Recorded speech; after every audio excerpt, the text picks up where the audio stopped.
tempat ini. Kami memerlukan-Mu. Kami perlu Roh Kudus. Oh, lebih lagi bertahtalah Engkau Tuhan. Oh, nama-nama Yesus. Oh, only You Jesus. We worship You Lord. We worship You Jesus. Kami perlu hadirat-Mu. Kami memerlukan-Mu Tuhan. Roh Kudus di tempat ini, urapi setiap kami Tuhan. Roh Kudus mengalir lebih lagi, mengalir di tempat ini. Sungguh Tuhan, kami bersyukur buat hadirat-Mu. Lebih dari apapun dalam hidup kami, kami memerlukan Roh Kudus Tuhan. Saat ini kami haus Tuhan. Kami lapar akan Roh Kudus. Penuhi setiap kami Tuhan. Tanpa terkecuali. Semuanya Tuhan.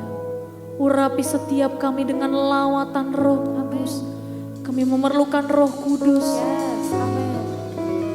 Di hari-hari ini Tuhan. Bahkan hari-hari yang semakin jahat ini Tuhan. Kami memerlukan Roh Kudus untuk tetap ada dalam hidup kami, berkarya dalam hidup kami Tuhan. Terima kasih Bapa kami yang baik. Ini ibadah kami, ini pujian dan penyembahan kami. Kami bawa ke hadirat-Mu Tuhan. Biarlah Engkau disenangkan lewat pujian kami. Engkau disenangkan lewat tepuk tangan kami. Engkau disenangkan lewat sukacita kami. Terima kasih Bapa kami yang baik. Kami siap untuk menaikkan syukur kami. Kami siap untuk beribadah siang hari ini dalam satu nama yang hidup, nama Yesus, nama yang menjadi Tuhan dan Juru Selamat kami yang hidup. Bapak Ibu yang percaya, boleh sama-sama kita katakan, amin, haleluya.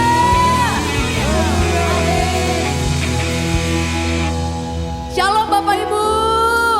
Lambaikan tangannya yang paling meriah buat Tuhan Yesus. Saya undang Bapak Ibu untuk bangkit berdiri. Kita mau sama-sama bergoyang buat Tuhan, amin. Ada sukacita, amin. Biar bumi boleh berlalu, tapi kasih setia Tuhan akan tetap dari dulu, sekarang, selama-lamanya, amin. Kita mau kasih tepuk tangan yang paling meriah.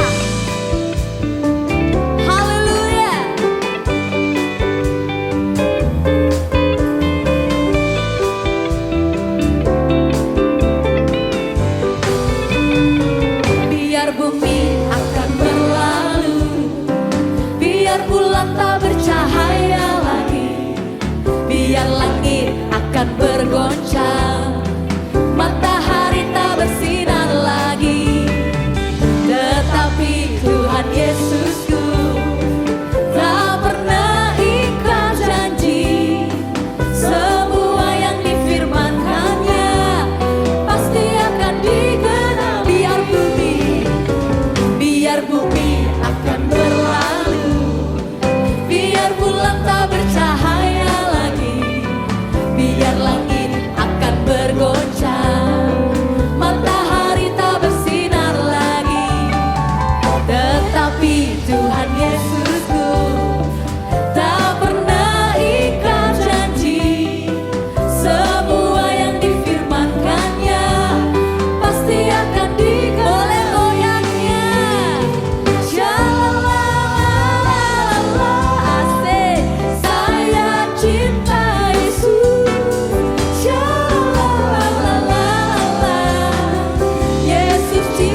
padanya. Amin.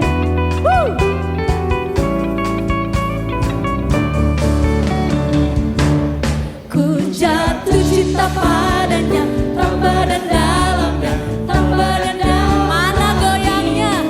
Ku jatuh cinta padanya, tambah dan dalamnya, tambah dan dalam lagi.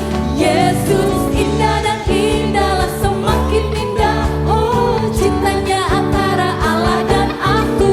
Ku jatuh cinta padanya, tambah dan dalamnya, tambah dan dalam lagi. Ku jatuh cinta padanya, tambah dan dalamnya, tambah dan dalam lagi. Ku jatuh cinta padanya, tambah dan dalamnya, tambah dan dalam lagi. Yesus indah dan indahlah, semakin indah. Oh, cintanya antara Allah dan aku. Ku jatuh cinta padanya. Sekali lagi Bapak Ibu, katakan ku jatuh cinta padanya. Ku jatuh cinta padanya, tambah dan dalamnya, tambah dan dalam lagi. Ayo, ku jatuh cinta padanya, tambah dan dalamnya, tambah dan dalam lagi. Yesus indah dan indahlah, semakin indah. Oh, cintanya antara Allah dan aku. Ku jatuh cinta padanya, tambah dan dalamnya, tambah dan dalam lagi. Amin. Hanya Yesus, hanya Yesus, hanya Yesus, pujaanku. Hanya Yesus, hanya Yesus, hanya Yesus, ya Allahku. Hanya Yesus, hanya Yesus, hanya Yesus, ya Rajaku. Hanya Yesus, oh hanya Yesus, katakan hanya Yesus. Hanya Yesus, hanya Yesus, hanya Yesus, pujaanku. Mana suaranya? Hanya Yesus, hanya Yesus, hanya Yesus, ya Allahku. Hanya Yesus, hanya Yesus, hanya Yesus, ya Rajaku. Hanya Yesus, oh hanya Yesus, kekasihku. Shalalalalala, asik. Saya cinta Yesus. Asik. Shalalalalala, Yesus cinta saya. Lagi ya Bapak Ibu. Shalalalalala, saya cinta Yesus. Shalalalalala, Yesus cinta saya. Katakan Yesus cinta saya. Yesus cinta saya. Yesus cinta saya. Boleh kasih tepuk tangan yang paling meriah buat Tuhan Yesus yang cinta kita semua. Amin. Yang percaya ini zaman Elia, boleh lambaikan tangannya Bapak Ibu. Sebab inilah zaman Elia. Kami percaya Tuhan, pemulihan, kemenangan, kesembuhan terjadi di tempat ini. Amin. Boleh tepuk tangan yang lebih meriah.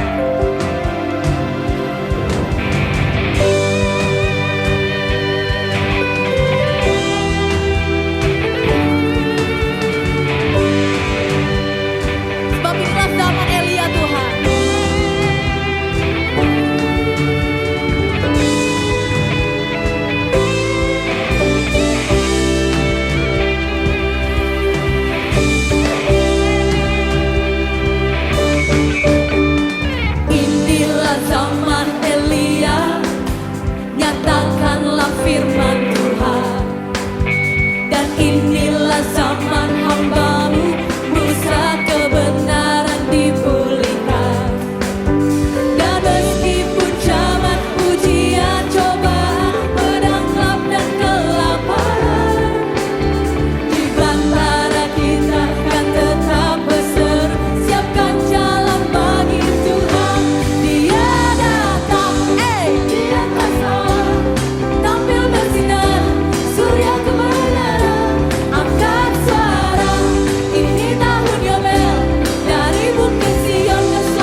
surya kebenaran. Angkat suara. Bapak Ibu boleh tepuk tangan yang terbaik buat Tuhan. Dari bukit Sion keselamatan. Boleh tepuk tangannya. Dia datang di atas awan, tampil bersinar surya kebenaran. Angkat suara, ini tahun Yobel. Dari bukit Sion keselamatan datang. Dia datang di atas awan, tampil bersinar surya kebenaran. Angkat suara, ini tahun Yobel. Dari bukit Sion keselamatan datang. Dia datang di atas awan, tampil bersinar surya kebenaran. Angkat suara, ini tahun Yobel. Dari bukit Sion keselamatan datang. Katakan yang telah ada.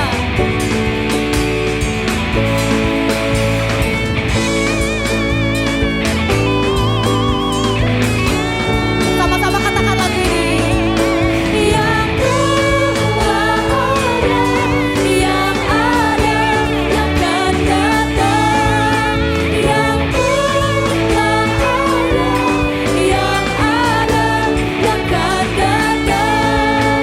Yang telah ada, yang ada, yang akan datang. Yang telah ada, yang ada, yang akan datang. Kami tepuk tangannya. Sorak-sorai. Haleluya.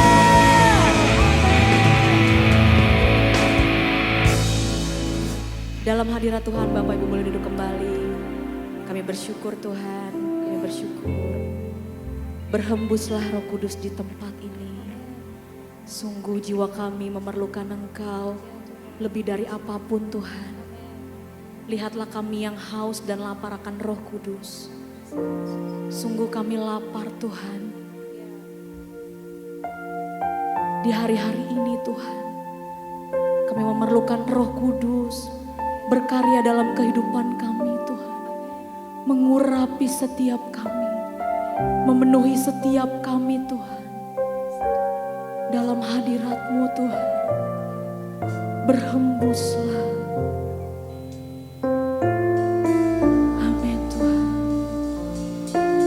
Kami rindu Tuhan, Kau memulihkan keadaan gereja-Mu di akhir zaman ini Tuhan. Haleluya, haleluya. Haleluya.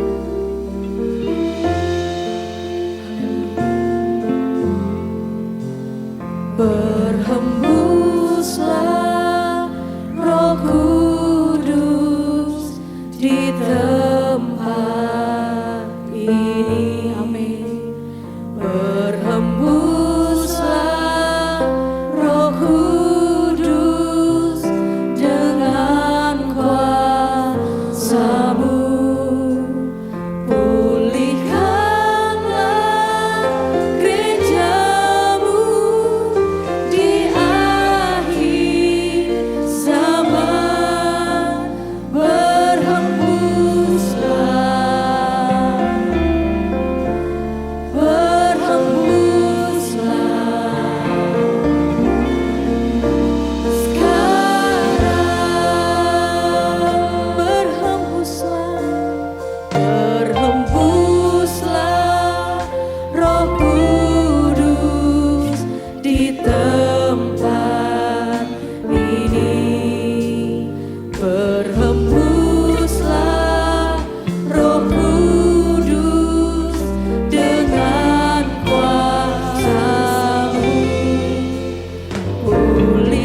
jemaat saja, urapilah kami. Urapi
Sungguh Tuhan, kami sangat memerlukan Roh Kudus Tuhan. Berikan kekuatan buat setiap kami. Mencurahkan kuasa-Mu di tempat ini. Kami percaya kemenangan terjadi di tempat ini Tuhan. Pemulihan terjadi di tempat ini. Kesembuhan terjadi di tempat ini. Lawatan Roh Kudus terjadi sekarang Tuhan. Haleluya.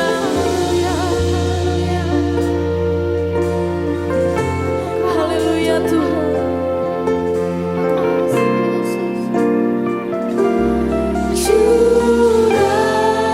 Curahkanlah kuasa-Mu Tuhan, mujizat terjadi di tempat ini. Curahkanlah kuasa-Mu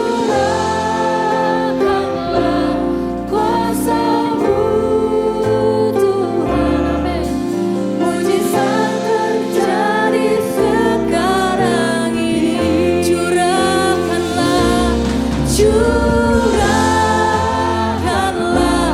kuasa-Mu Tuhan, mujizat terjadi di tempat ini. Di tempat ini. Curahkanlah kuasa-Mu Tuhan, mujizat terjadi sekarang ini. Curahkanlah kuasa-Mu Tuhan, mujizat terjadi di tempat ini. Di tempat ini. Curahkanlah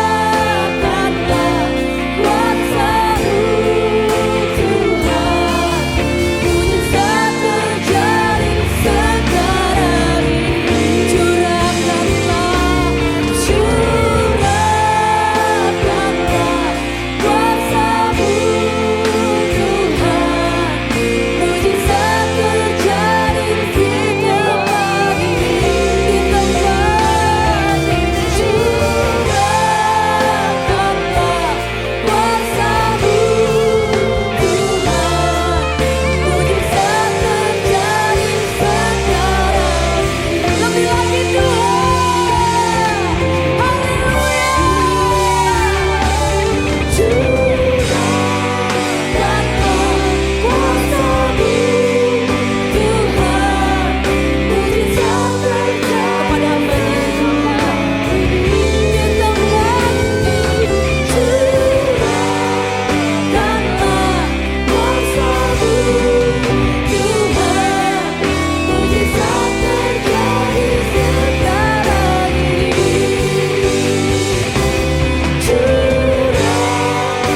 Curahkanlah kuasa-Mu Tuhan, mujizat terjadi di tempat ini. Di tempat ini.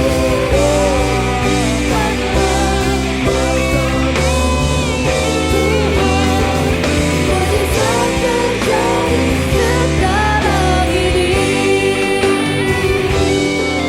Mujizat terjadi sekarang ini.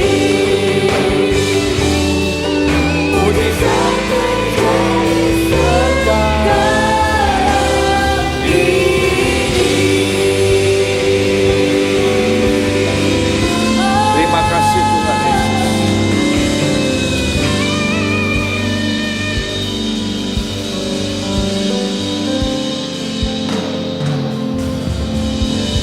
Terima kasih Tuhan Yesus. Kami percaya mujizat-Mu masih terus terjadi. Dan hari ini kami siap menerima itu Tuhan Yesus.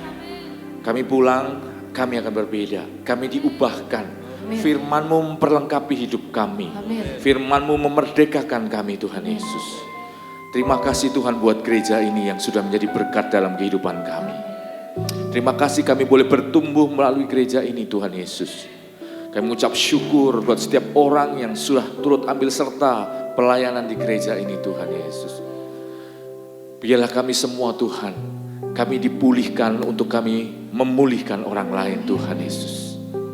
Lewat hidup kami, nama Tuhan dipermuliakan. Nama Tuhan semakin disebarluaskan. Orang melihat hidup kami yang dipulihkan, diubahkan dan dimerdekakan. Dan banyak orang akan bertanya, siapakah Tuhan kami? Terima kasih Tuhan Yesus. Terima kasih buat Roh Kudus-Mu yang memampukan kami. Terima kasih buat Roh Kudus-Mu yang menuntun kami dan mengingatkan kami. Hari ini Tuhan Yesus, kami mau belajar mendengar suara-Mu, mendengar tuntunan Roh Kudus. Buka mata rohani kami dan telinga rohani kami Tuhan, supaya kami bisa belajar peka terhadap suara-Mu. Kami menyerahkan firman Tuhan yang akan dibagikan ini Tuhan Yesus. Supaya benar-benar bisa masuk dalam hati kami, bertumbuh dan menghasilkan buah-buah kebenaran itu. Urapi hamba-Mu, urapi setiap kami. Dan kami siap mendengarkan firman-Mu. Di dalam nama Tuhan Yesus Kristus, semua yang percaya katakan amin. Kasih tepuk tangan Bapak Ibu. Terima kasih buat tim Praise and Worship. Kita menikmati ibadah siang hari ini. Bapak Ibu, minggu-minggu ini kita akan terus bicara tentang Roh Kudus. Hari ini kita akan belajar tentang pekerjaan-pekerjaan Roh Kudus. Kita baru saja memperingati peristiwa penting dalam kehidupan iman percaya kita, yaitu tentang peristiwa pencurahan Roh Kudus yang dijanjikan Yesus. Dan setelah melewati hampir 2000 tahun, kita akan belajar apakah pekerjaan Roh Kudus tetap relevan untuk hidup kita. Mari kita baca satu ayat sama-sama. Siap ya Bapak Ibu, ayatnya sudah saya tampilkan di luar, di PPT-nya. 2 Korintus 4 ayat 7 kita baca sama-sama. 1, 2, 3. Tetapi harta ini kami punyai dalam bejana tanah liat, supaya nyata bahwa kekuatan yang melimpah-limpah itu berasal dari Allah, bukan dari diri kami. Nah Bapak Ibu, ayat ini adalah suatu paradoks ya. Nah, kenapa paradoks? Karena kalau kita punya harta benda, kita tidak akan menyimpannya sembarangan. Kita pasti menyimpannya di tempat-tempat yang aman, entah itu peti besi, atau mungkin di bank, atau kita simpan yang tersembunyi yang aman. Tapi Paulus menuliskan di 2 Korintus 4 ayat 7 ini sebuah paradok. Tetapi harta ini kami punyai dalam bejana tanah liat. Bejana tanah liat itu barang sehari-hari. Biasanya untuk menanak nasi atau membuat sayuran. Tapi kali ini hartanya diletakkan di bejana tanah liat. Sebuah harta yang melambangkan Roh Kudus. Pribadi yang sangat berharga sehingga Paulus menyebutnya sebagai harta. Harta itu artinya apa? Sesuatu yang sangat penting. Sesuatu yang mungkin dicari banyak orang. Dan itu diberikan dalam hidup kita, bejana tanah liat. Melalui ayat ini Paulus sedang menggambarkan bahwa kita membutuhkan Roh Kudus. Amin Bapak Ibu. Tanpa Roh Kudus kita itu gak bisa apa-apa. Tapi bersama Roh Kudus kita memiliki harta terbaik di dunia ini. Amin. Kita menjadi mulia, menjadi berharga. Bukan karena kitanya, tapi karena Roh Kudus yang ada di dalam kita. Yang melakukan pekerjaan-pekerjaan besar. Bahkan kita dilengkapi dengan kuasa. Bukan karena kita punya kekuasaan, bukan karena kita punya kekuatan, tapi karena Roh Kudus yang bekerja di dalam kita. Dan segala kemuliaan adalah milik Tuhan. Maka hari ini kita akan belajar secara khusus tentang pekerjaan-pekerjaan Roh Kudus yang akan dikerjakan dalam kehidupan kita, Bapak Ibu. Ya, ayat ini tujuannya apa? Menunjukkan bahwa tanpa Roh Kudus kita nggak bisa apa-apa. Tapi bersama Dia ada banyak hal yang akan kita capai. Amin Bapak Ibu, siap mendengarkan firman Tuhan? Lambaikan tangannya. Yes, yang di atas juga oke. Bapak Ibu, ada sebuah pergeseran nilai yang terjadi. Kenapa saya sebut pergeseran nilai? Karena Bapak Ibu, dunia ini nilai-nilainya sedang berubah. Berubah seperti apa? Saya ambil sebuah contoh yang lagi tren dan booming di media sosial beberapa waktu ini. Ya, isunya yang mungkin banyak terjadi di anak muda. Isu yang pertama adalah tentang kumpul kebo, ya, atau tinggal serumah tanpa menikah. Saya anak yang besar di tahun 80-90. Zaman saya nggak pernah dengar tentang kata ini.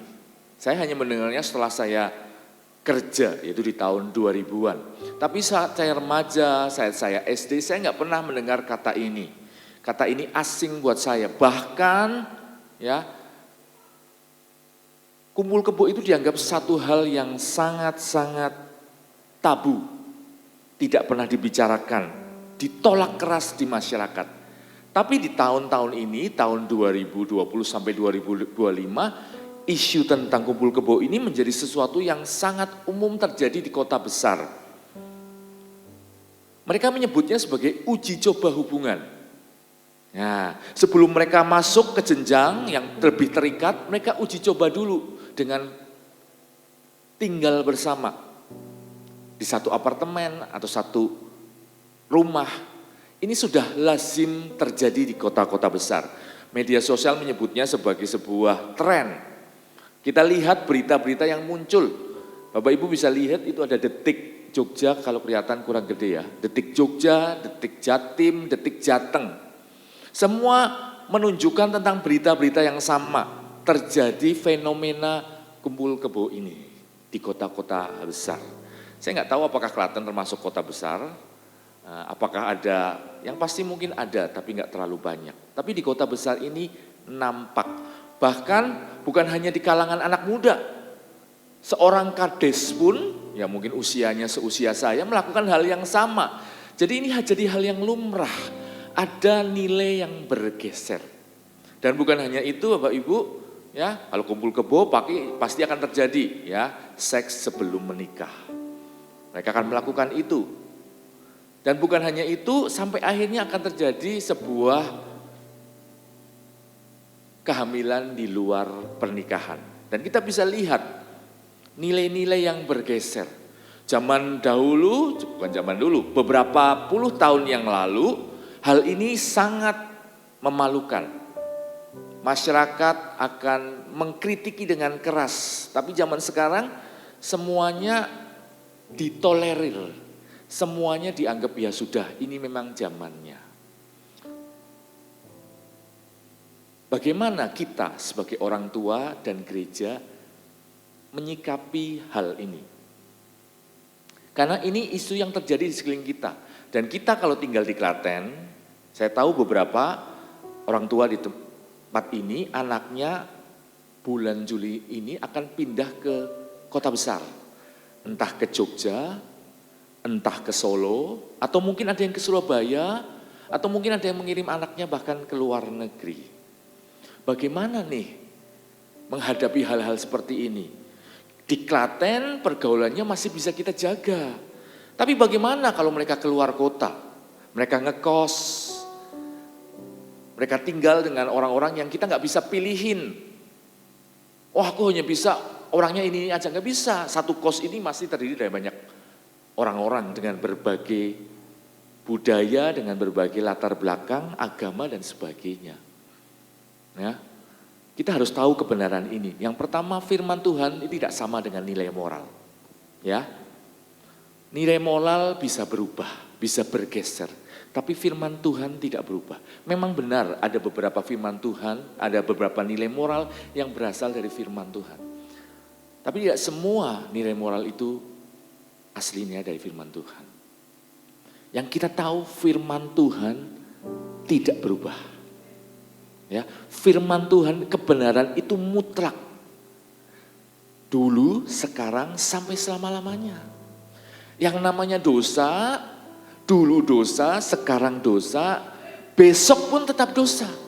Kita nggak bisa mentolerir, itu kan budaya, itu kan terjadi biasa. Sekarang sudah zamannya, enggak. Dosa tetap dosa. Maka dari itu kita perlu Roh Kudus.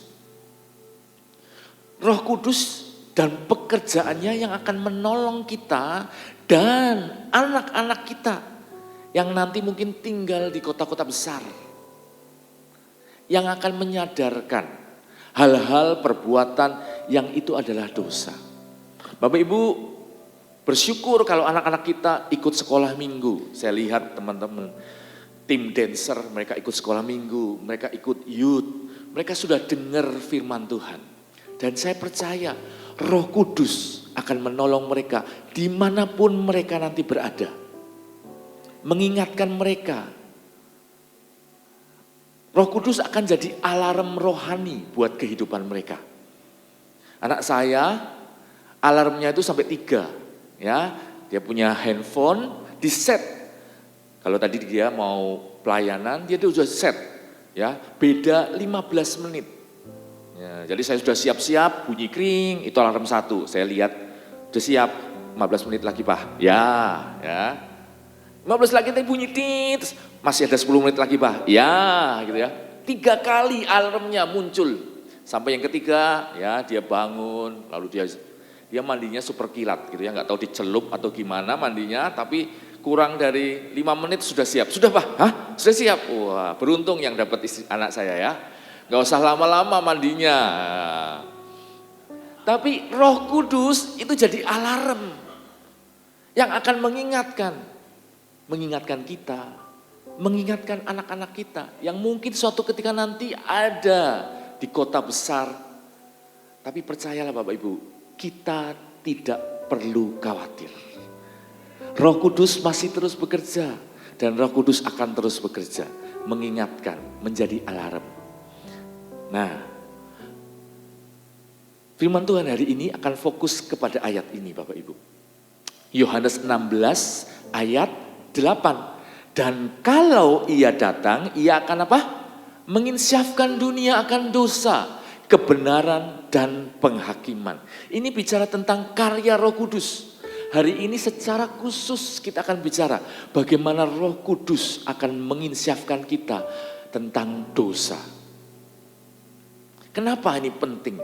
Bapak Ibu, karena kita tinggal di dunia yang sudah jatuh di dalam dosa. Kita tinggal di dunia di mana dosa itu ngawe-awe di depan sana, kata Pak Yuli. Kita nggak bisa melindungi anak kita. Udah deh, kamu sekolahnya di sini aja di Klaten terus, kamu kerja di Klaten, punya keluarga di Klaten, ya, tinggalnya di sebelah papa terus saja. Tak bangunin rumah di sebelah papa supaya kamu gak jauh-jauh dari papa, gak terpengaruh dunia luar, gak bisa. Anak kita pasti pengen tahu tentang dunia luar, pengen tahu, pengen berkarir, pengen punya pendidikan, pengen ngerti. Bagaimana kita bisa menjagai mereka? Jangan khawatir Bapak Ibu, ada Roh Kudus yang akan mengingatkan dan menolong anak-anak kita dimanapun mereka berada. Nah, kata menginsyafkan itu menarik. Bahasa Inggrisnya itu convicting, ya. Nah, convicting ini bahasa aslinya adalah elego, ya, atau artinya adalah dia menunjukkan kesalahan. Memang dia menunjukkan kesalahan, tapi tujuannya untuk membawa kepada pertobatan, bukan untuk mempermalukan, bukan untuk membuat orang itu jadi down, bukan untuk membuat orang itu jadi merasa tidak berdaya. tapi menunjukkan kesalahan dan mengingatkan bahwa ada pertobatan, bahwa Allah setia dan adil. Kalau kita bertobat, maka dosa kita diampuni. Dan kita bisa belajar dari kesalahan itu. Roh Kudus akan bekerja sedemikian rupa dalam hidup kita dan anak-anak kita. Dia bekerja dalam 5 karakteristik yang akan kita belajar pada siang hari ini. Ya. Saat kita berdosa, maka akan ada 2 suara yang muncul dalam pikiran kita. Selain pikiran kita sendiri, ada suara Roh Kudus yang akan mengingatkan, menginsyafkan. Tapi juga ada suara yang lain. Ada suara si jahat yang muncul dalam pikiran kita. Suara si jahat akan berkata, udah deh, kamu tuh gak mungkin bertobat. Kamu itu gak layak, ngapain ke gereja. Bagaimana kita membedakan 2 suara ini yang muncul saat kita jatuh di dalam dosa? Salah mendengar akan membuat kita salah ambil keputusan dan salah menjalani hidup. Jadi hari ini, yuk kita sama-sama belajar bagaimana membedakan suaranya dan mendengar suara Roh Kudus. Amin Bapak Ibu? Mau Bapak Ibu? Mau? Oke, kita akan belajar. Bagaimana suara Roh Kudus itu berbicara di dalam diri kita? Ada 5 karakteristik suara Roh Kudus. Kelihatan ya? Oke. 5 karakteristik suara Roh Kudus ini akan mengingatkan orang percaya akan bahaya dosa. Jadi pekerjaan Roh Kudus itu banyak Bapak Ibu. Dia memberi hikmat, dia menguatkan, dia menolong, dia menghibur. Tapi pada pagi hari ini kita akan bicara bagaimana Roh Kudus itu akan mengingatkan kita akan bahaya dosa. Dan caranya bagaimana? Ada 5, kita akan belajar satu-satu. Yang pertama, suara Roh Kudus itu selalu lembut namun tegas. Apa artinya Bapak Ibu suara itu lembut namun tegas? Roh Kudus itu bukan preman, bukan debt collector. Ya mungkin ada beberapa yang pernah, semoga nggak ada, diteror sama debt collector. Nggak enak suaranya, dia akan menuduh, dia akan memperkata-katakan kita, dia akan menunjukkan kalau kita itu pembohong, kalau kita apa. Roh Kudus nggak seperti itu, suaranya lembut. Contohnya ya Bapak Ibu, saya pernah ngalamin. Waktu saya masih muda, ya sejak saya SD, SMP, ya saya sudah disuruh jaga toko sama mama saya. Kami punya toko namanya toko jahit.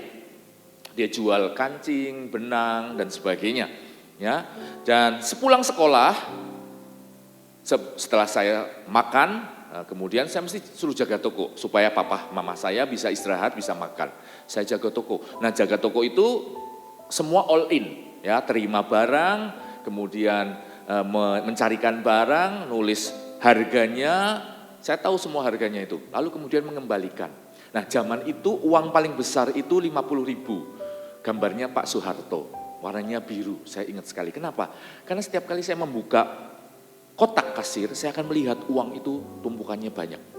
Dan kalau tokonya sedang laris paginya, saya akan melihat tumpukan itu banyak. Dan seringkali saya tergoda. Wah, ini bisa saya ambil nih, ya kan? Saya ngambil, buat saya beli. Saya beli jangkrik, saya beli kepompong, saya beli kaca pembesar. Itu mainan zaman saya. Bapak Ibu tahu ya, mainan zaman saya itu simple-simple, kaca pembesar. Ya, nanti kaca pembesarnya itu kita arahkan ke sinar matahari, kalau ada semut gitu ya, semutnya kebakar gitu, kejem ya. Ya, siapa yang pernah melakukan itu? Ayo, ya.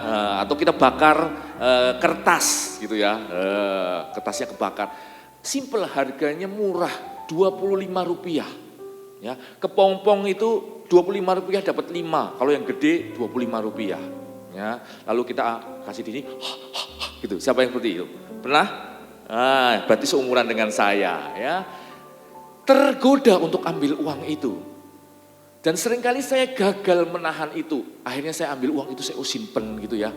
Besoknya buat beli. Mami saya nggak pernah ngecek, nggak pernah tahu karena nggak ada pembukuannya. Tapi saya selalu merasa bersalah. Selalu merasa tahu itu dosa. Saya merasa ketika saya membelanjakan uang ini saya tidak izin mama. Suara siapa itu?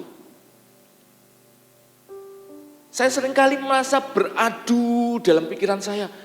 Tak beli ke apa tak kembali ke? Tak beli ke apa tak kembali ke? Karena saya tahu itu bukan uang halal. Itu uang haram, ya kan?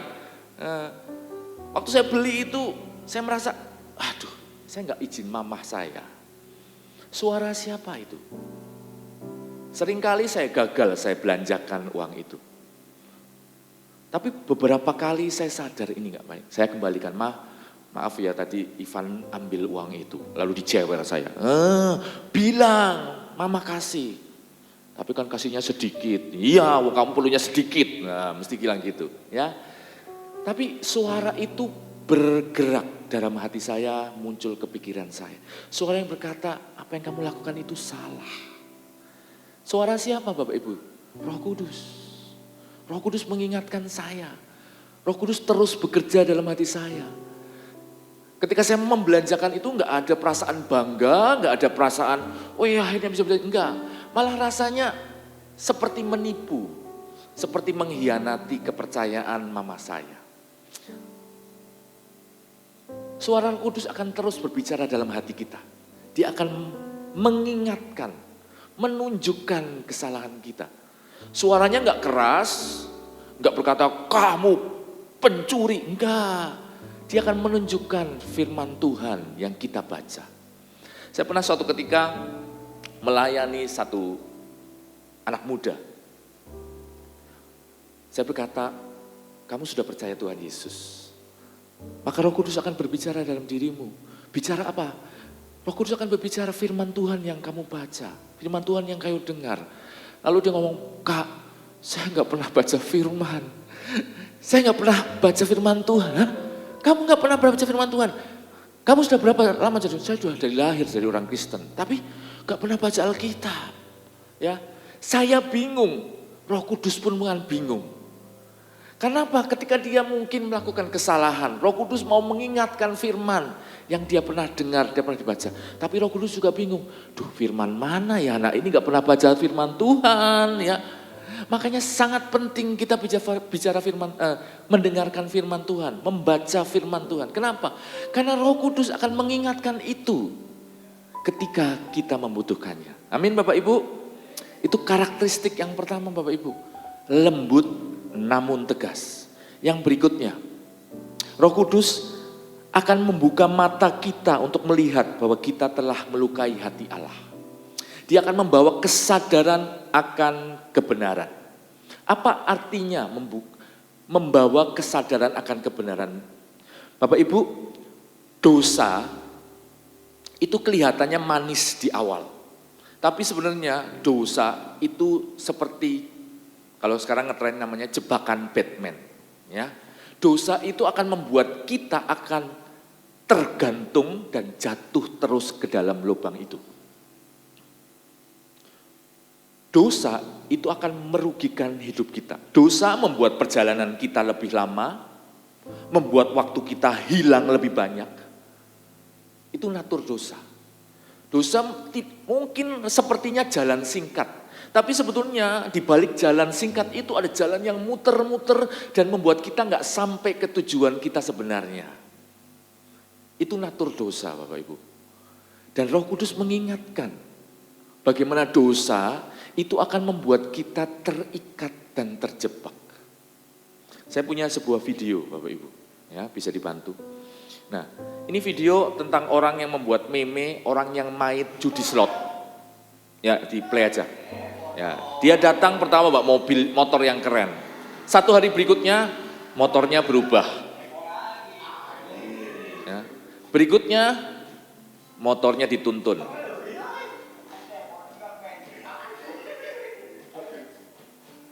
Berikutnya motornya hilang jadi peminta-minta. Ya.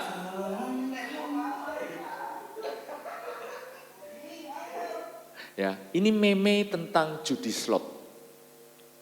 Mungkin kita merasa orang yang main itu, ini jalan pintas. untuk aku cepet dapat uang supaya bisa bayar A, bisa beli B, ya, bisa traktir si C.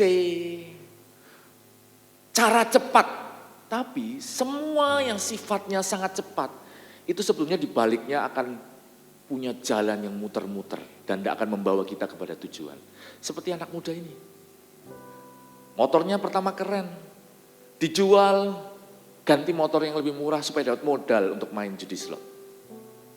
Sampai akhirnya semua modalnya habis dan dia nggak punya apa-apa dan masih punya hutang.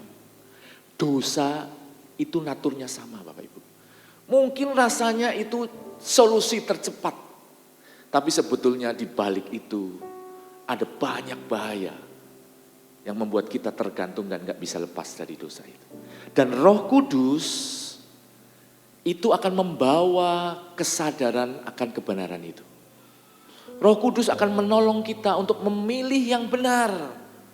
Roh Kudus akan menolong kita untuk tidak terjebak kepada segala sesuatu yang sifatnya cepat, instan, mudah. Dibanding segala sesuatu yang sifatnya benar dan sesuai firman Tuhan. Mungkin cara Tuhan kita harus nunggu. Tapi percayalah, penantian kita gak akan pernah terlambat. Betul Bu Sarah? Waktunya Tuhan itu selalu tepat. Caranya kita gak pernah ngerti. Tapi bersama Roh Kudus akan menolong kita. Roh Kudus akan memampukan kita. Bapak Ibu, saya menikah dengan istri saya 25 tahun. Apa yang menjadi kesukaan saya, dia juga suka. Tapi sama, apa yang dia tidak suka, saya pun menjadi tidak suka. Kami saling mempengaruhi. Ya, waktu saya menikah dengan dia, seperti laki-laki lain, umumnya ya, mungkin yang lain di sini kan tidak umum-umum, sini kan ekstra spesial. Saya sering berkata-kata makian, ya, makiannya rada ngetren karena pakai bahasa Inggris. Ya, saya sering berkata kata-kata itu dalam bahasa Inggris. Kalau saya misalnya melakukan kesalahan atau kebentur, saya keluar kata-kata makian itu. Ya, mungkin ada yang berkata dalam bahasa Jawa, ada yang bahasa Jawa Timur, rasanya puas kalau berkata itu, gitu ya. Tapi istri saya paling tidak suka kalau ada orang yang misuh. Ya, suatu ketika kami bermain tenis. Di samping tenis itu ada lapangan basket. Dan kemudian ada anak-anak muda dari SMA mana gitu ya, main. Kami main tenis berapa orang. Anak-anak muda ini main dan setiap kali dia gagal memasukkan bolanya, kata-kata kasar itu keluar. Ya, sambil ketawa-ketawa. Istri saya nggak kenal siapa itu, nggak tahu siapa itu, tiba-tiba yang ngomong. Dia panggil saya, pulang yuk. Lah, kita kan belum main, baru pemanasan. Pulang, kenapa? Aku nggak suka. Aku nggak suka kata-kata yang didengarkan. Lah, tapi kan dia bukan siapa-siapa, dia kan orang lain. Iya, tapi aku nggak suka. Ayo pulang sekarang. Akhirnya aku nggak jadi tenis, pulang. Kenapa? Karena dia nggak suka dengar kata-kata itu. Bayangkan, orang yang dia nggak kenal aja dia nggak suka. Apalagi saya yang dia kenal. Jadi setiap kali saya berkata-kata seperti itu, saya lihat dia wajahnya mesti berubah. Oh, saya jadi ingat. Oh iya saya salah. Nah, kesadaran saya bahwa apa yang saya lakukan menyakiti dia, membuat dia nggak suka, menolong saya untuk saya menjaga perkataan saya. Dan sama Bapak Ibu, Roh Kudus akan mengingatkan kita. Karena dosa itu menyakiti hati Allah. Betul nggak Bapak Ibu? Dosa itu menyakiti hati Allah. Bayangkan orang tua yang tadi punya anak yang jual motornya karena main judi slot. Hatinya luka nggak? Luka. Dia belikan anaknya motor baik-baik supaya apa? Supaya bisa dipakai, supaya bisa mendukung pekerjaannya. Dijual sampai hilang semuanya. Bukan karena motornya, tapi karena dia tahu anaknya pun menderita karena judi slot itu. Hati Bapak sama Bapak Ibu. Kalau Bapak Ibu melakukan dosa, dan menderita karena dosa itu, hati Bapa di surga pun sangat sedih. Makanya dia mengutus rohnya, Roh Kudus. Supaya apa sih? Supaya ngingetin. Dosa itu gak enak, hanya manis di awal. Tapi akan membawa kita kepada kecanduan, ketergantungan. Roh Kudus akan mengingatkan kita kesadaran akan kebenaran. Dan berikutnya Bapak Ibu, Dia akan menuntun kita kepada pertobatan sejati. Yang luar biasa, 1 Yohanes 1 ayat 9 berkata seperti ini. Jika kita mengaku dosa kita, maka Ia adalah setia dan adil. Bless you, ya. Sehingga Ia akan mengampuni segala dosa kita dan menyucikan kita dari segala pelanggaran. Roh Kudus akan mengingatkan kita, bisa melalui firman yang kita baca, bisa melalui ketua komsel yang tahu keadaan kita, bisa melalui ibu gembala. Roh Kudus akan memakai kita, firman Tuhan dan orang-orang sekitar kita mungkin untuk membawa kita kepada pertobatan. Dan saya percaya ketika Roh Kudus menolong kita, ya, Roh Kudus pun akan menolong orang-orang yang menyampaikan itu. Diberi hikmat supaya ketika menyampaikan itu, kebenarannya tersampaikan dengan baik. Bukan dengan cara yang frontal, bukan dengan cara menghakimi.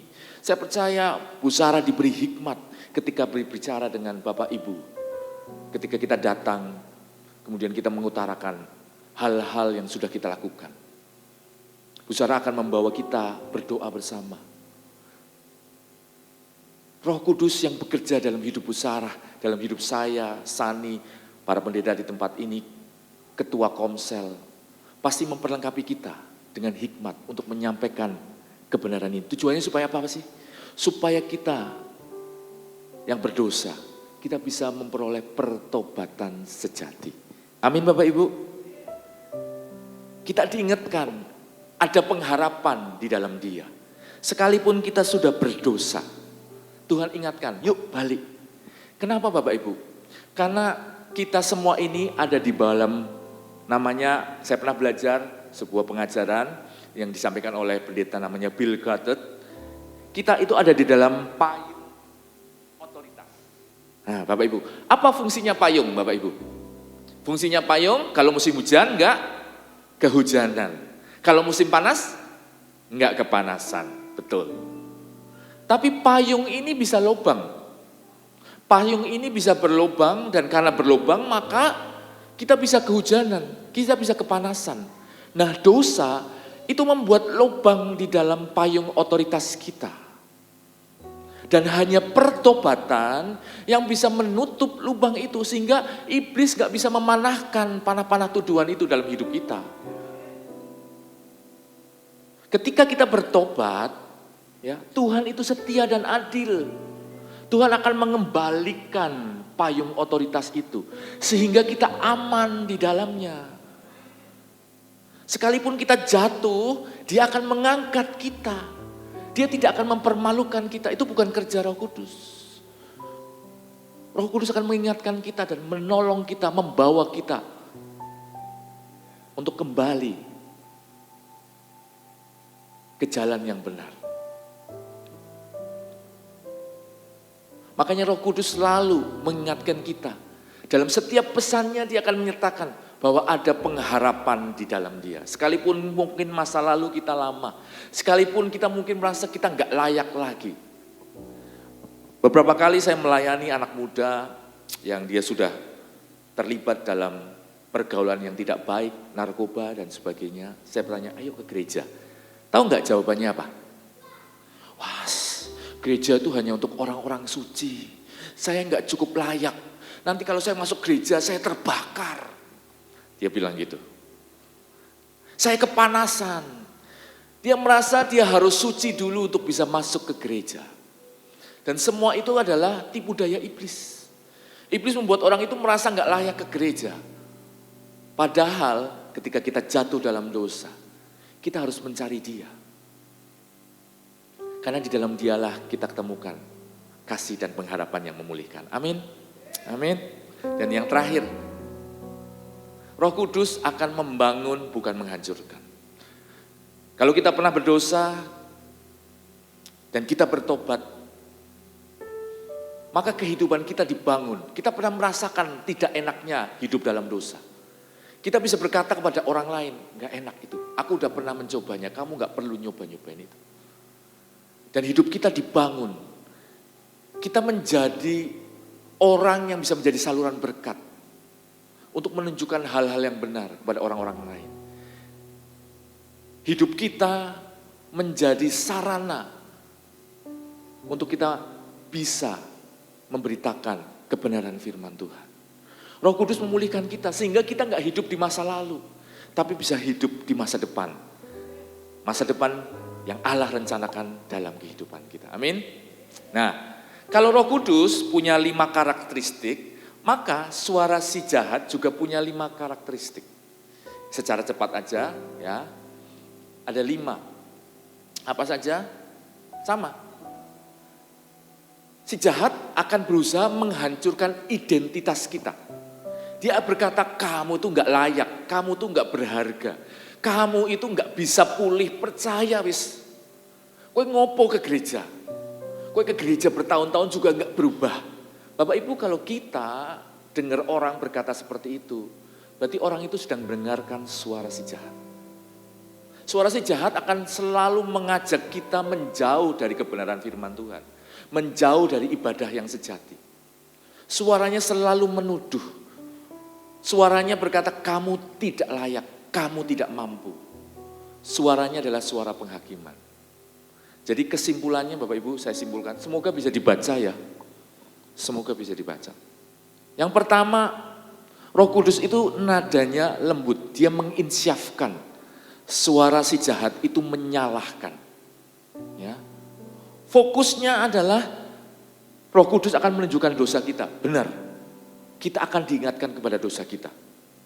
Tapi enggak hanya diingatkan kepada dosa. Roh Kudus akan mengingatkan ada solusi. Ada pertolongan Allah. Ada pertobatan yang kita bisa ambil kalau kita mau. Sedangkan suara si jahat mengatakan, kamu tuh gak bisa, kamu sudah gagal. Kamu gak akan pulih lagi, masa depanmu tuh sudah gak ada. Suara Roh Kudus akan selalu menarik kita untuk datang ke tempat ini. Datang ke menara doa. Datang ke ketua komselmu. Untuk kita cerita, untuk kita curhat. Kami punya salah satu anak komsel kami ketika dia dalam kondisi patah, dia sudah nggak bisa apa-apa, dia cari kami. Dan kami menemuinya di rumah kami. Dan bisa dibantu? Kepencet. Ya.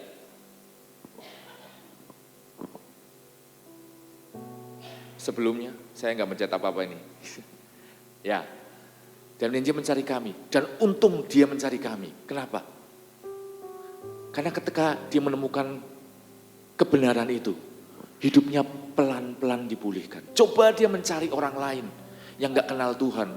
Pasti diajak clubbing, pasti diajak ke tempat-tempat yang nggak benar untuk melupakan masalahnya. Tapi puji Tuhan, dia ketemu dengan kami. Ya. Arah yang dituju Roh Kudus selalu akan mengajak kita mendekat kepada Tuhan. Dan selalu ada damai sejahtera. Damai sejahtera yang akan menjaga hati kita. Itulah karya Roh Kudus dalam kehidupan kita Bapak Ibu. Ya. Jadi kita bisa mengenali suara itu.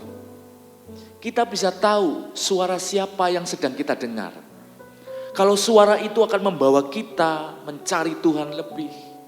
Merendahkan hati kita, udah deh, aku memang tidak bisa, aku tidak mampu, Tuhan aku mau, Engkau tolong aku. Berarti kita sedang mendengarkan suara Roh Kudus. Tapi kalau suara itu membuat kita, udah deh, tidak usah ke gereja, ngapain di gereja juga nggak berubah.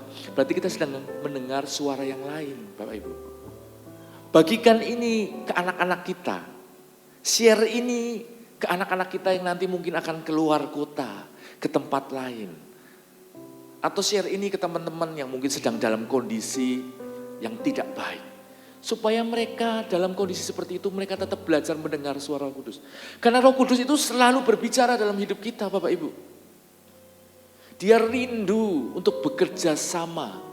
Roh Kudus dikirim untuk menghibur hidup kita, menolong kita. Supaya kita bisa berjalan bersama Dia. Kerendahan hati kita dan ketaatan kita akan membuka jalan buat Roh Kudus bekerja di dalam kita.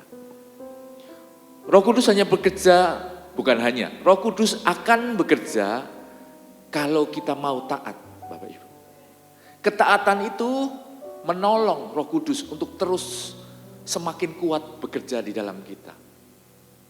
Karena ketika kita tidak taat, kita sedang melapisi hati kita atau telinga rohani kita dengan sebuah selaput ketidaktaatan.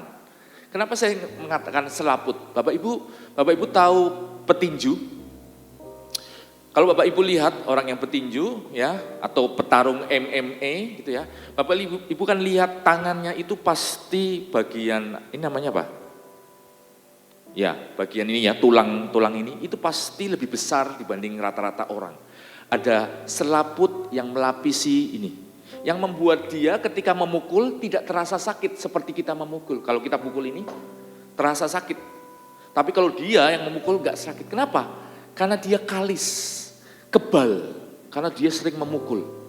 Sama, ketidaktaatan kita itu membuat selaput di dalam mata rohani dan telinga rohani kita. Sekali ketidaktaatan muncul selaput. Ketidaktaatan berikutnya selaput. Semakin lama kita tidak taat, semakin lama kita jadi gak bisa mendengar suaranya. Tapi ketaatan kita membuat kita peka terhadap suara Kudus. Kita semakin ngerti suaranya mengarahkan kita kemana. Karena sebetulnya Roh Kudus itu terus berbicara dalam hidup kita. Kitalah yang seringkali gak peka. Roh Kudus gak pernah berhenti berbicara. Dia mengingatkan kita. Dan ketaatan kita menolong kita semakin peka dengan Dia. Amin Bapak Ibu. Amin. Saya akan tutup dengan 2 buah ayat. Saya minta. Sebelum saya tutup, ada satu slide saya lupa. Bapak Ibu, ada cerita yang kita bisa tahu. 2 orang yang mengalami hal yang sama. Bapak Ibu, 2 orang ini murid Yesus. Yang pertama siapa? Petrus. Yang kedua, Yudas. Dua-duanya murid Yesus. Dua-duanya berjalan bersama Yesus. Tapi yang satu mendengar suara Roh Kudus. Maka dipulihkan. Yang satunya, dia mendengar suara si jahat. Dan akhirnya hidupnya tergantung. 2 contoh ini, dua-duanya murid Yesus. Makanya Bapak Ibu, mari kita belajar dengar suara Roh Kudus. Amin. Saya minta tim musik bisa maju ke depan. Saya akan tutup dengan ini. Saat kita berdosa, 2 suara akan datang. Ya. Suara Roh Kudus akan dengan lembut dan penuh kasih mengajak kembali kepada Tuhan. Dengan suara setan keras, penuh ketuduhan, membuat kita lari dari hadapan Tuhan. Tapi ingat Bapak Ibu, Roma 8 ayat 1 berkata, demikian sekarang tidak lagi ada apa?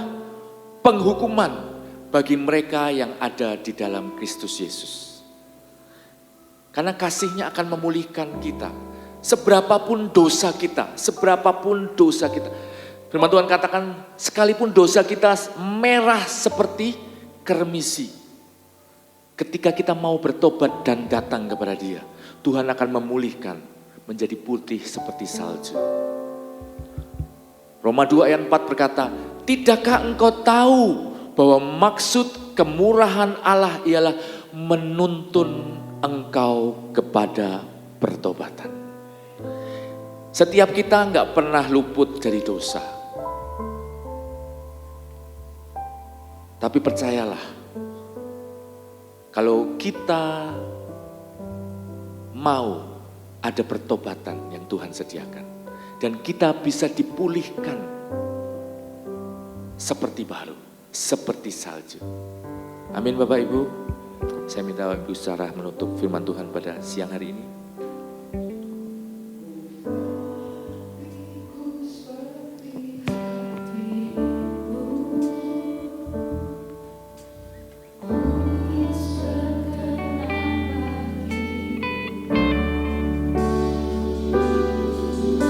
Bagaikan emas yang murni, bentuk hatiku selalu. Biar ku menjadi ciptaan baru, bebas dari semua yang jahat, serupa dengan gambarmu. Sucikan ku, kuduskan hatiku, Tuhan.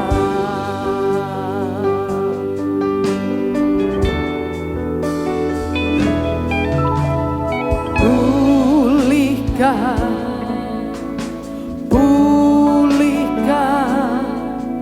hatiku dengan kasih-Mu. Bentuklah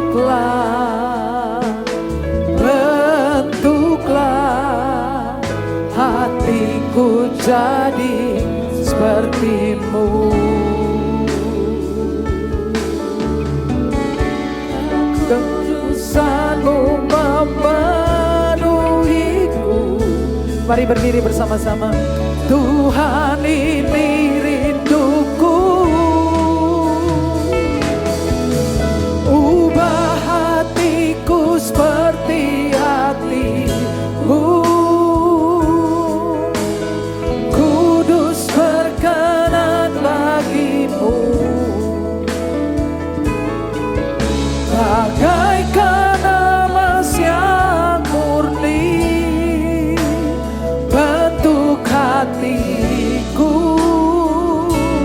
selalu. Biar ku menjadi ciptaan baru,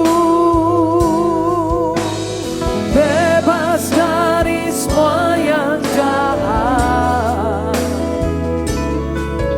serupa dengan gambar-Mu. Sucikan ku, kuduskan hatiku, Tuhan. Terima kasih Tuhan. Oh, terima kasih Tuhan. Terima kasih. Roh Kudus mau bekerja di dalam dan melalui kita. Saudara bisa menaikkan sebuah doa yang sederhana. Tuhan, aku ingin mendengar Engkau. Aku ingin mendengar suara-Mu. Karena Tuhan punya tujuan yang sangat indah. Tuhan ingin menghasilkan pekerjaan-pekerjaan besar melalui saudara. Tapi Dia berbicara sepanjang waktu dan engkau tidak mendengar. Dan naikkan doa sederhana, Tuhan aku pengen mendengar. Tuhan aku tidak mau membiarkan hatiku mengeras. Aku tidak mau karena ketidaktaatan menciptakan selaput yang menyelubungi hatiku menjadi kalis, menjadi keras. Sehingga aku benar-benar tuli dan tidak mendengar apa-apa. Sudah bisa menaikkan doa sederhana secara pribadi. Tuhan ubahkan aku Tuhan. Tuhan ubahkan aku. Entah bagaimana pokoknya ubahkan aku gitu aja ya. Sudah bisa bilang ke Tuhan. Tuhan pokoknya gimana ubahin saya aja lah.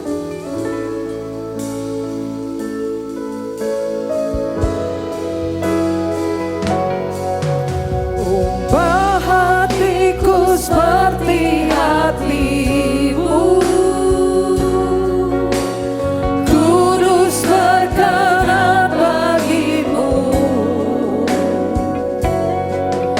Bagaikan emas yang murni, bentuk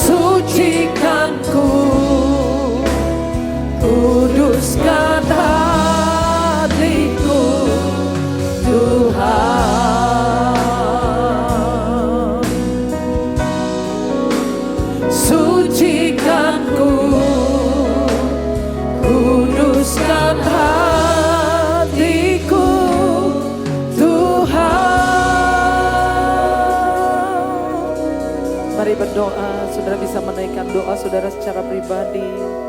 Tuhan, lembutkan hati kami Tuhan. Tuhan, ampuni kami karena sangat sering kami mengabaikan suara-Mu. Kami tidak mendengarkan Engkau. Tuhan, ubahkan kami. Gimana caranya kami nggak tahu, tapi kami minta, kami ingin diubahkan. Kami ingin dipulihkan, kami ingin punya hati yang baik. Supaya firman yang jatuh selalu bertumbuh dan berbuah. Sehingga kemanapun kami pergi orang melihat Yesus dalam hidup kami. Tuhan, meteraikan firman-Mu di tempat terbaik di hati kami. Berkati hamba-Mu, urapi, tambah-tambahkan kasih karunia. Berkati keluarganya, pelayanannya, pekerjaannya. Tuhan, dengar doa kami di dalam nama Yesus. Amin. Silakan duduk saudara.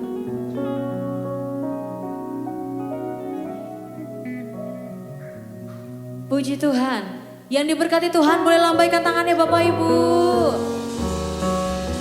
Haleluya.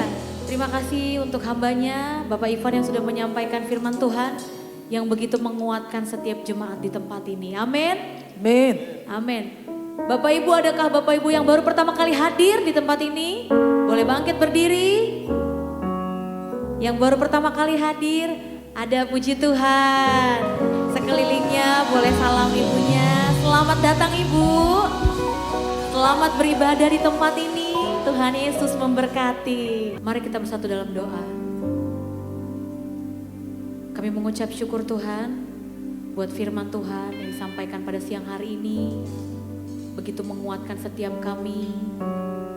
Bagaimana kami belajar untuk menjadi peka akan suara Tuhan. Amen. Kami bersyukur karena Tuhan Yesus mengasihi setiap kami. Apapun keadaan kami hari-hari ini, Engkau mencintai setiap kami Tuhan. Dan kami bangga punya Allah seperti Engkau Tuhan Yesus. Terima kasih Tuhan, sebentar kami akan memberikan persembahan kami, mengembalikan persepuluhan kami.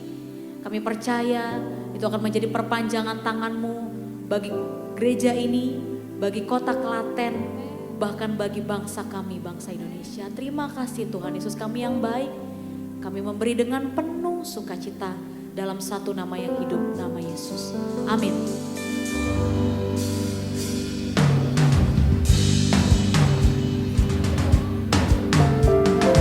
Bapak Ibu boleh bangkit berdiri. Kita akan sama-sama menyanyikan lagu ini.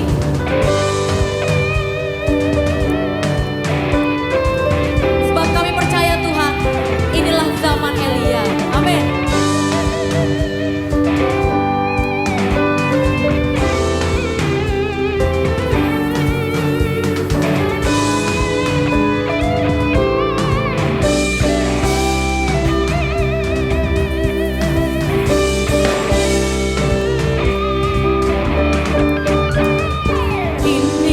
Zaman Elia, nyatakanlah firman Tuhan.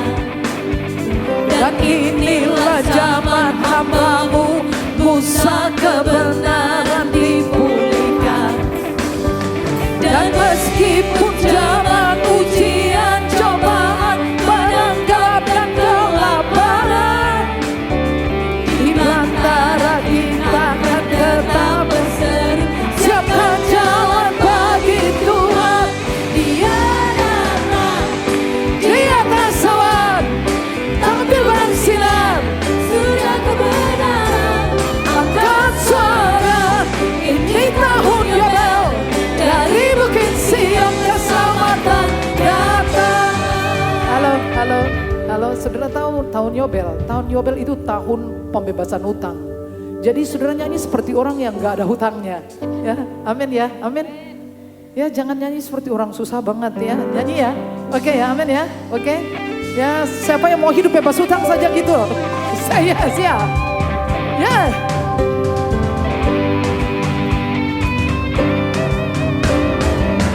Inilah zaman Elia, tulang kering dihidupkan. Ya.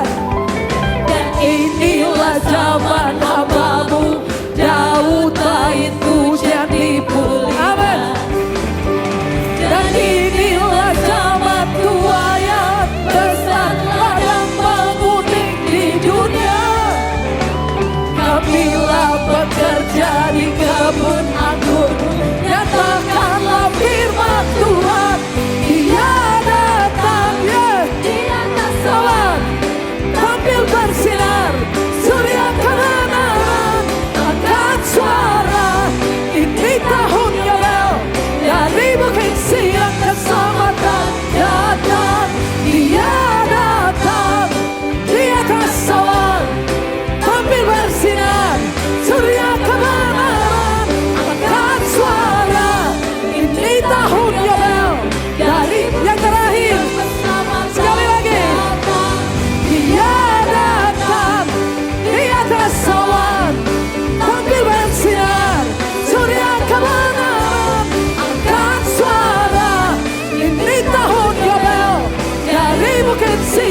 kasih Tuhan,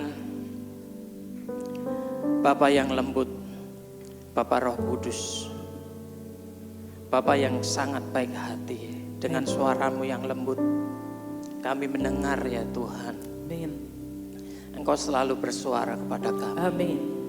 Engkau selalu bersuara kepada kami tiap waktu ya Tuhan. Amin. Amin. Dan kami mengakuinya ya Tuhan, bahwa kami, jika kami sendiri di dalam kehidupan ini, kami tidak mampu. Ya, Kami tidak mampu ya Tuhan. ya Tuhan. Kami hanya hidup di dalam daging. Ya, Pikiran kami sangat terbatas. ya Tuhan. Jiwa kami juga Tuhan sangat terbatas.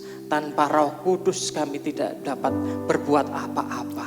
Amin. Ya Tuhan, Bapa yang lembut, lindungi kami, kandung kami dengan kuasa Roh Kudus. Amin. Sehingga kami ada di dalam dunia ini, di dalam kasih karunia Tuhan ini, benar-benar kami ada dalam damai sejahtera, Amin. sukacita Amin. yang berasal daripada Tuhan.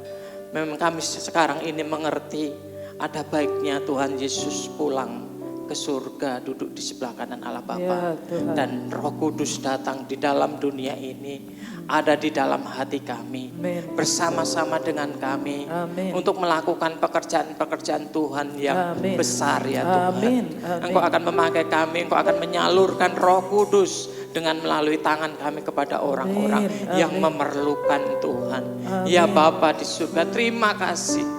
Terima kasih untuk keberadaan Roh Kudus di dalam dunia ini, di dalam hati kami. Sehingga kami ada, dunia ini ada di dalam damai sejahtera. Amin. Terima kasih Tuhan. Ajari kami taat, Amin. patuh, disiplin akan suara Roh Kudus, dan kami Amin. melakukannya Tuhan. Amin. Jika kami tidak melakukannya Tuhan, itu tidak ada artinya suara Roh Kudus. Ya, Kami Tuhan. harus taat ya Tuhan. Berikan kami kekuatan Roh Kudus di dalam hati kami, di dalam pikiran kami, Amin. di dalam jiwa kami, di dalam tubuh kami. Amin. Sehingga kami melakukannya Tuhan. Ini semuanya karya Roh Kudus. Jika Amin. bukan karena Roh Kudus, kami tidak dapat melakukan apapun di dalam Amin. Amin. dunia ini ya Tuhan. Terima kasih, terima kasih.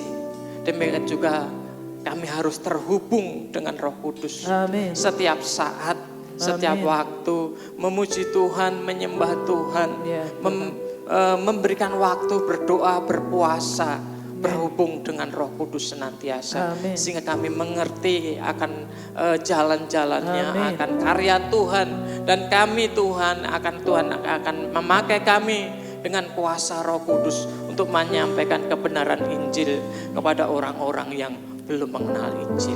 Terima kasih Tuhan, terima kasih Roh Kudus, terima kasih untuk semuanya Bapa. Kami berdoa ya Tuhan untuk pelayanan-Mu yang ada di dalam gereja Filipi ini ya Tuhan. Ibu Gembala sidang Tuhan Yesus, kiranya Tuhan Terima berkati, kasih, Tuhan. berikan hikmat, berikan kuasa, marifat, firman Tuhan yang belum kami mengerti Tuhan, singkapkan kepada beliau Amin. untuk Amin. disampaikan kepada kami dengan roh yang menyala-nyala, sehingga kami ada berkat, ada kuasa yang berasal dari firman Tuhan lewat Ibu Amin. Gembala ya Tuhan. Demikian juga seluruh pekerja pelayanan yang ada di Amin. gereja Filipi ini, dari Amin. staf pastoral, dari tim musik, Amin. user, diaken, Amin. semua pekerja Tuhan Yesus, kiranya Tuhan urapi mereka Amin. Tuhan, sehingga nama Tuhan dipuji, dimuliakan, Amin. jiwa-jiwa baru ditambahkan di tempat ini ya Amin. Tuhan. Terima kasih Tuhan ya Allah kami. Kami berdoa untuk jemaat-Mu yang kiranya dalam sakit, Tuhan izinkan di dalam sakit penyakit, kiranya Tuhan berikan kesembuhan, berikan Amin. kuasa-Mu. Demikian juga Amin. berikan hikmat, rema, sehingga hidup yang akan menjadikan hidup yang lebih baik lagi ya Tuhan, Amin. untuk memuliakan nama Tuhan. Terima kasih Tuhan untuk jemaat-Mu yang sementara studi, kiranya Tuhan berkati Tuhan Yesus, berikan intelektual yang tinggi, Amin. takut akan Tuhan, demikian roh kerajinan agar mereka meningkatkan, terjadi peningkatan kualitas akan pendidikan, karena Amin. mereka akan menjadi Amin. menopang gereja ini untuk masa depan. Amin. Terima kasih Tuhan, kami berdoa untuk bangsa dan negara ini dalam persoalan kemiskinan, banyak pengangguran. Ya, Kiranya Tuhan urapi Bapak Presiden, sehingga Tuhan pakai untuk mengentaskan kemiskinan dan memberikan Amin. lapangan pekerjaan sebanyak-banyaknya di negeri ini Tuhan. Amin. Terima kasih Tuhan, Terima kasih Bapak. Inilah doa ucapan syukur kami. Kami serahkan semuanya ke dalam tangan kuasa-Mu Tuhan. Di dalam nama Tuhan kami Yesus Kristus. Amin. Jemaat Tuhan, pulanglah dengan selamat dan terimalah berkat Tuhan. Tuhan memberkati engkau dan melindungi engkau. Tuhan menyinari engkau dengan wajahnya dan memberi engkau kasih karunia. Tuhan menghadapkan wajahnya kepadamu dan memberi engkau damai sejahtera. Semua yang diberkati mengatakan amin.